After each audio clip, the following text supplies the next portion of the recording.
ఎందుకంటే పంట బాగా పొట్టకొచ్చిన సమయంలో జరిగిన కురిసిన ఈ వర్షాల వల్ల పంట నేల ఒరిగింది. ఆ నేల ఒరిగిన ఆ పంటను నీళ్ళల్లో తడవడం వల్ల మళ్ళీ అది పైకి లేయడం అన్నది కూడా కష్టమైన పరిస్థితుల మధ్య, తాలు ఎక్కువ వచ్చే పరిస్థితుల మధ్య దిగుబడి తీవ్రంగా తగ్గే పరిస్థితి వల్ల రైతు తీవ్రంగా నష్టపోయిన పరిస్థితులు ఎక్కువగా కనిపిస్తూ ఉన్నాయి.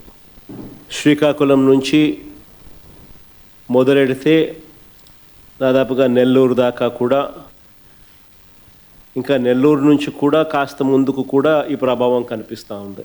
25 జిల్లాల పరిధిలో, 396 మండలాల పరిధిలో, 3320 గ్రామాల పరిధిలో దీని ప్రభావం కనిపించింది.